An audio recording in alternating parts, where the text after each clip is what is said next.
Nada perderás, deixando que fale alguém com mais autoridade do que aquela de que porventura dispões. Nunca te diminuirás por desistir de uma contenda desnecessária. Em coisa alguma te prejudicarás abraçando o silêncio de conceitos deprimentes que te sejam desfechados. Não sofrerás prejuízo em te calando nessa ou naquela questão que diga respeito exclusivamente às tuas conveniências e interesses pessoais. Jamais te arrependerás de abençoar ao invés de reclamar, ainda mesmo em ocorrências que te amarguem as obras. E a simpatia vibrará sempre em teu favor toda vez que cedas de ti mesmo a benefício dos outros.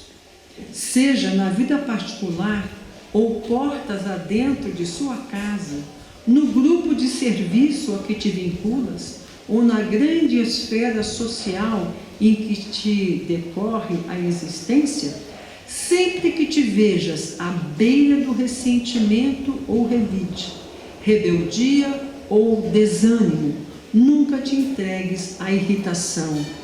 Tenta a humildade.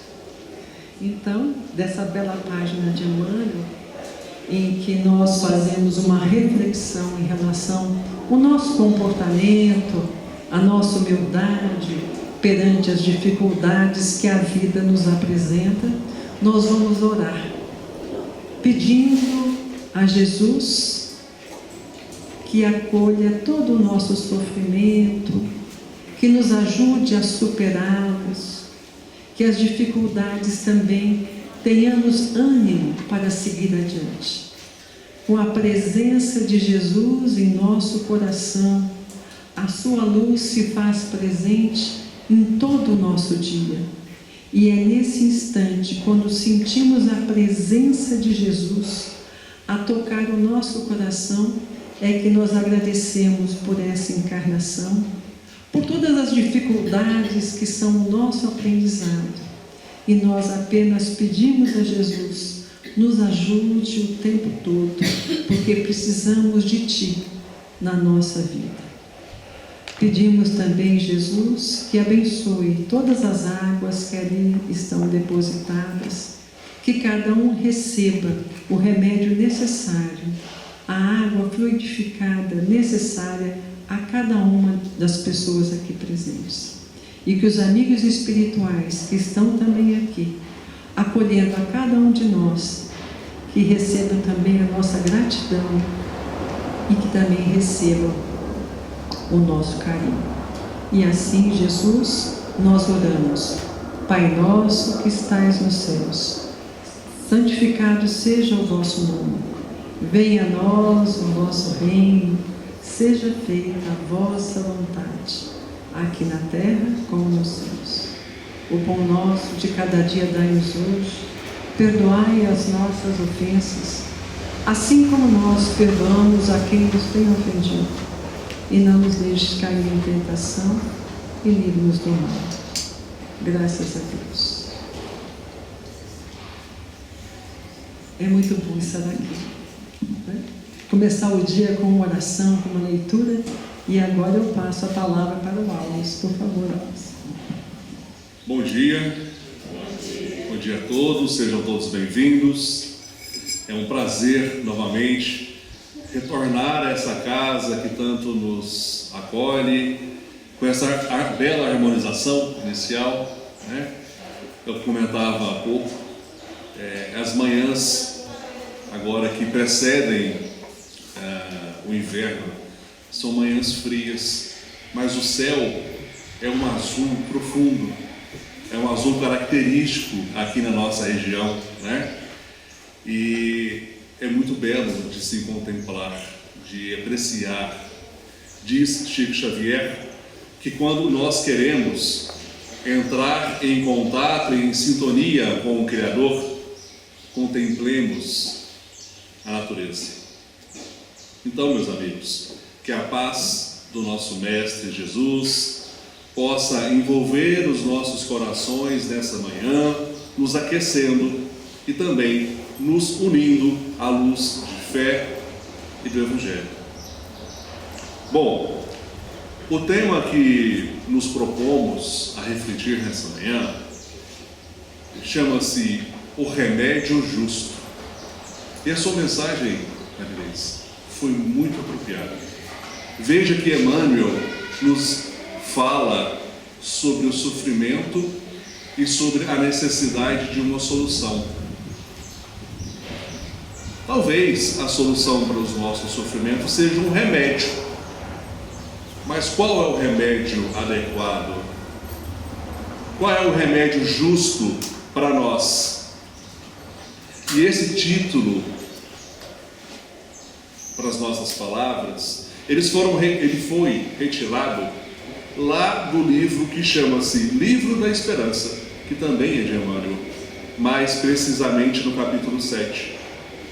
E Emmanuel inicia esse capítulo com uma bela passagem registrada por Mateus nos Evangelhos, onde Cristo nos diz: bem-aventurados os que choram, porque serão consolados.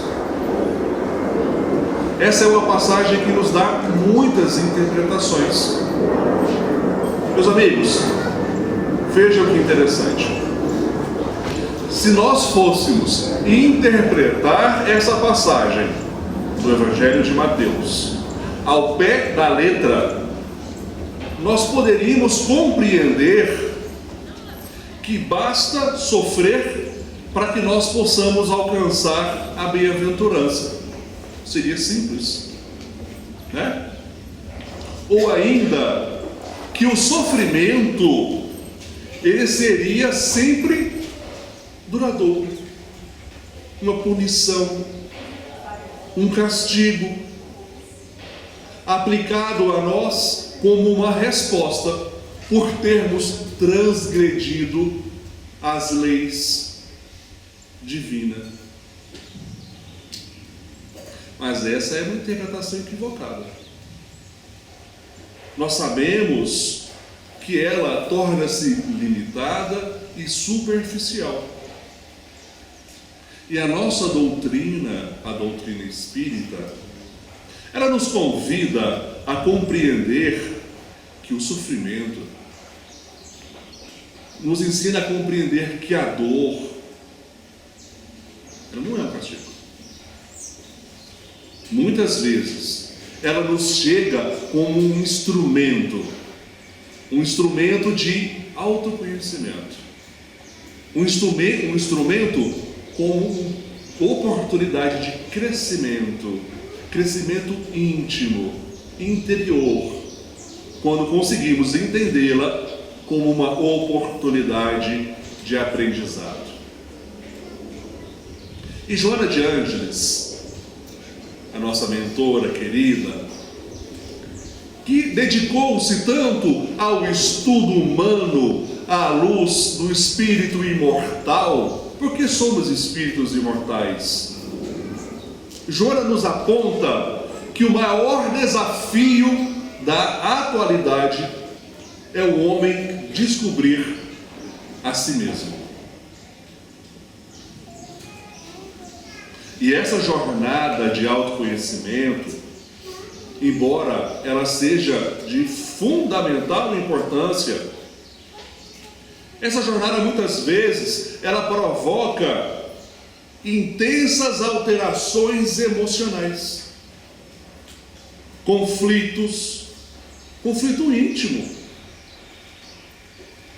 E se essa busca não for guiada pela razão, pela lógica, pelo bom senso, pela ética, ela pode se distorcer-se da verdadeira espiritualidade. Inclusive, ainda em torno desse assunto que Joana nos colocou, recentemente, alguns estudos publicados tanto no Reino Unido quanto nos Estados Unidos pela Associação de Psiquiatria e de Saúde Mental. Esses estudos têm demonstrado que o sofrimento emocional dos homens, ele tornou-se crônico quando ele foi ignorado, quando ele foi mal conduzido, quando ele foi mal interpretado, porque ele pode desencadear ou até mesmo agravar diversas doenças físicas, como câncer, doenças cardiovasculares, a diabetes. Então, meus amigos, vejam que o sofrimento, quando vivido com consciência, quando entendemos o motivo desse sofrimento, ele vem a tornar-se um caminho de lucidez, de balizamento, um farol para o nosso autoconhecimento. Por isso, o Evangelho, ele não glorifica a dor, de forma nenhuma, mas ele o utiliza como um instrumento pedagógico para despertar a consciência do Espírito. E é por isso, meus amigos, que eu os convido para emergirmos nesse estudo, nessa compreensão, à luz do Evangelho e da doutrina. E para isso, nós vamos interpretar as lições daquele que é o nosso modelo e o nosso guia. Na época de Jesus, muitos acontecimentos foram interpretados apenas como um milagre, algo físico e material que aconteceu. Muito mais do que isso. Esses acontecimentos, eles eram carregados de lições profundas, que elas deixaram suas impressões nas nossas almas, na alma da humanidade. Gente, nada acontece por acaso. E Jesus, ele era constantemente procurado por pessoas enfermas, por almas que estavam em profundo sofrimento, por pessoas marginalizadas, pelos desesperançados, por aquelas pessoas que eram esquecidas pela sociedade. Mas já pararam para refletir sobre como que Jesus, diante de tanto sofrimento, ele conseguia escolher a quem atender? Já refletiram sobre isso? Como atender a todos? Como ajudar e auxiliar a todos? E aí Emmanuel nos esclarece que Jesus, ele não se guiava pelas aparências, ele não julgava. O seu olhar, ele penetrava além daquela dor aparente, daquela chaga que estava demonstrando o sofrimento exterior da pessoa.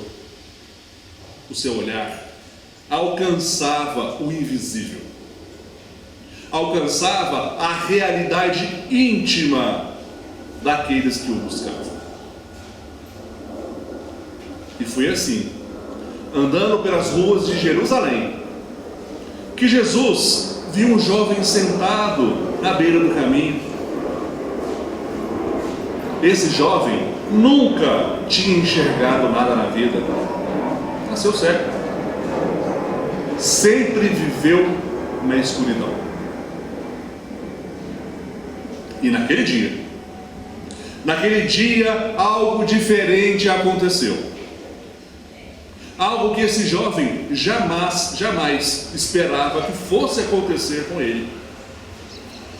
alguém que ele já havia ouvido falar, estava passando por ali.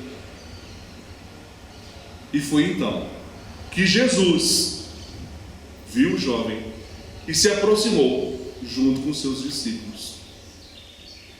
E ao verem o rapaz ali sentado, percebendo que ele não enxergava, um dos seus discípulos perguntou ao mestre: Mestre, quem errou para esse jovem nascer assim, sem enxergar? Foi ele? Ou foram os pais dele? E Jesus, com calma, com paciência e serenidade no seu olhar, respondeu então aos discípulos: nem ele errou, nem os pais. Isso aconteceu para que através dele a ação de Deus pudesse se mostrar. Essas palavras são tão profundas que eu poderia até encerrar, deixando cada um fazer sua interpretação e a sua lição. Mas a gente quer insistir, né? A gente quer aprofundar mais um pouquinho, até porque tem muito tempo e a chefe vai me cobrar. Vejam, a dor que tantos julgam ser injusta não era. Não era um castigo. Aquele jovem não estava sendo castigado de forma nenhuma. Foi-lhe dado uma forma de aprendizado, um convite silencioso à sua consciência, para que ele pudesse rememorar das suas atitudes e das suas ações. O sofrimento, muitas vezes, ele é o despertar necessário para que o espírito possa compreender verdades mais profundas, olhando para dentro de si, buscando o autoconhecimento e não a superficialidade das nossas chagas. E assim, o que parecia uma tragédia mostrou-se como sendo um remédio justo. Vejam, mas parem para pensar. E nós? Quantos de nós conseguem quantos de nós conseguem ver, mas não enxergam? Quantas vezes nós também nascemos cegos? Não com os olhos do corpo, mas com os olhos da alma. Cegos por dentro, cego para as leis que nos regem a nossa consciência, cegos para o amor que nos convida à transformação, cegos para o outro, e ainda mais, cegos para nós mesmos. Nós vivemos tateando no escuro das nossas verdades, tropeçando nos nossos mesmos erros, repetindo os padrões, ferindo quem mais amamos. E sempre estamos nos justificando com argumentos frios, racionais, egoístas, individualistas. Dentro de casa, essa cegueira, muitas vezes, ela se revela de uma forma dura, cruel. Ignoramos o olhar do nosso filho, que grita por amor em silêncio. Desprezamos a tristeza muda do nosso cônjuge e fingimos que não vemos a sua solidão. Somos impacientes, somos intolerantes, muitas vezes somos ríspidos e chamamos isso de personalidade forte. Mas a verdade é que nos tornamos duros, pessoas duras, rígidas pelo medo, pelo orgulho, por falta de autoconhecimento, nos afastamos da ternura, como se afeto fosse uma fraqueza, como se amar fosse perigoso. Fora do lar, nós nos revestimos de máscaras. Somos exigentes, apressados, indiferentes. Falamos da empatia, mas não ouvimos ninguém. Nós reclamamos da frieza do mundo, mas congelamos as nossas próprias emoções. Para quê? Para que tudo isso? Que bem nos traz essa armadura pesada, se não cansaço, isolamento, infelicidade? Do que adianta enxergar tudo à nossa volta se continuamos cegos ou cegos por o essencial? Meus amigos, Jesus curou um homem cego de nascença. Sim, ele curou. Mas muitas vezes a nossa cegueira foi nós que escolhemos. E é justamente por isso que o remédio dói. Porque precisamos abrir os nossos olhos, que fechamos por vontade própria e não queremos enxergar. Nós falamos de Jesus com fervor, nós lemos o Evangelho, nós decoramos versículos, colocamos a Bíblia aberta na cabeceira da cama, nós frequentamos templos, mas basta a dor nos bater a porta que desabamos. Diante das nossas feridas reais, aquelas que nós mesmos sabemos, nós nos perdemos. E quando surgem aquelas pessoas difíceis, nós fugimos. Nós fingimos que não é com a gente. E no fundo, lá no fundo, nós deixamos o Cristo do lado de fora. E não trazemos Ele dentro do nosso coração. Porque nós o esquecemos. Nós o ignoramos. E a gente exclui Ele da nossa vida. Porque achamos que somos capazes e as nossas atitudes são as afetivas e não os exemplos que Ele nos deu. Muitos de nós ouvimos o Evangelho, lemos a Bíblia, mas não o colocamos aqui, no coração, na prática. Nós falamos de fé, mas vivemos como se estivéssemos sozinhos no mundo. Nós rezamos corriqueiramente, até porque tornou-se um hábito, mas muitos de nós, não rezamos para buscarmos a nossa verdadeira transformação. Sim, nós somos cegos. Nós somos cegos pela ilusão do nosso ego. Nós somos cegos pelas distrações que há no mundo. Nós somos cegos pela pressa de viver sem sentido. Nós somos cegos às bem-aventuranças que são um chamado direto à nossa consciência. E um grito de alerta para quem ainda vive dormindo no seu comodismo.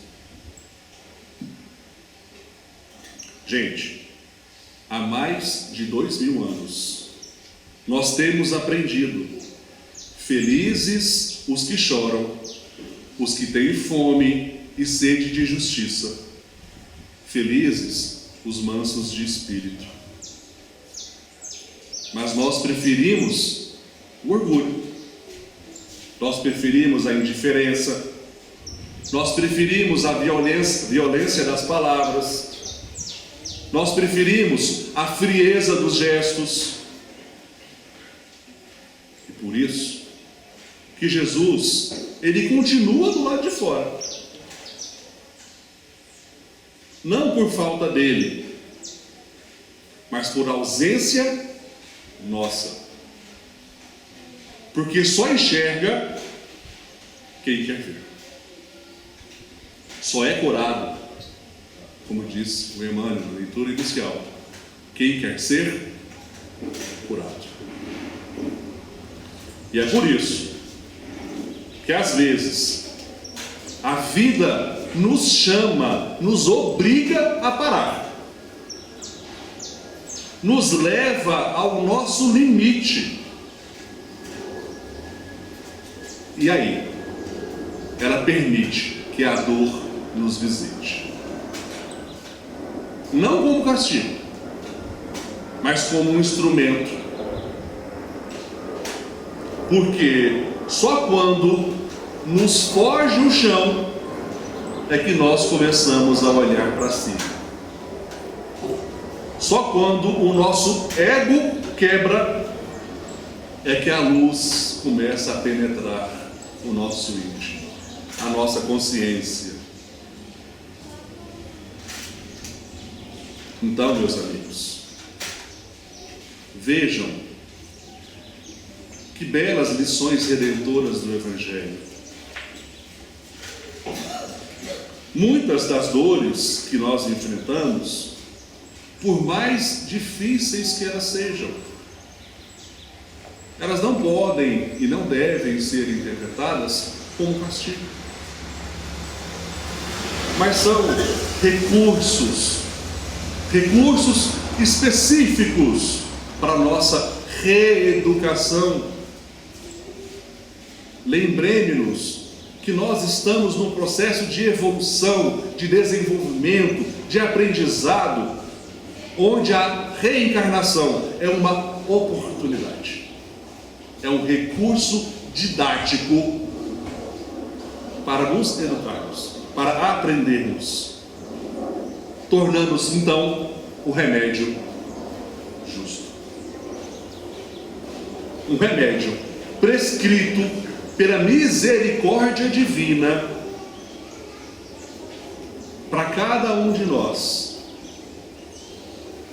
como um exercício para o nosso desenvolvimento moral.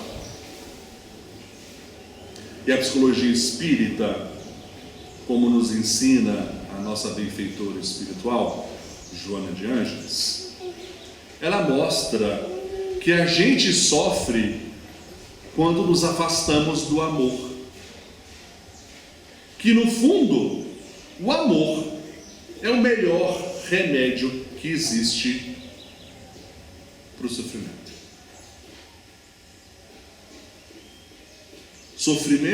Sofrimento e amor, gente, eles andam assim, ó, de mãos dadas, juntinhos. Nós precisamos dele, ou deles, para o nosso processo de aprendizado. Quando um se vai, normalmente o outro costuma aparecer. Quando nós nos afastamos do amor, das leis do amor, das leis divinas, o que nos corrige para retornarmos para o caminho? Bom, o sofrimento. Por isso, o amor, ele é o melhor remédio para qualquer dor. Porque o amor, ele vem da essência divina, que cria, que sustenta a nossa vida, em todas as circunstâncias. E é por isso que não tem outro remédio. Esse é o melhor remédio. E Joana, hoje eu estou falando muito de Joana, né? Porque a Joana, ela é muito apropriada nessas lições do comportamento humano. E tem uma obra da Joana de Ângeles que chama-se Plenitude. Lá a Joana nos ensina que no fundo de todo o sofrimento, sempre existe uma causa ligada a nós mesmos. E Emmanuel nos esclarece em suas obras que boa parte dos nossos sofrimentos fomos nós que causamos a nós mesmos. Sabe aonde? Aqui, nessa própria existência. Eu costumo brincar, e eu sempre falo assim, Marinês: todos nós gostamos de problema. Como a gente gosta de causar dificuldade nas coisas.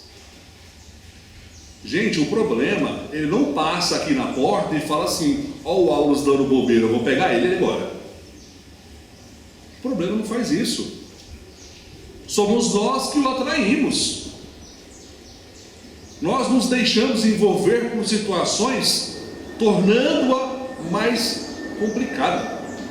Dificultamos mais do que o necessário. E para quê? Pelo nosso ego exacerbado, pela nossa imaturidade espiritual, pela nossa ignorância ainda à luz do Evangelho.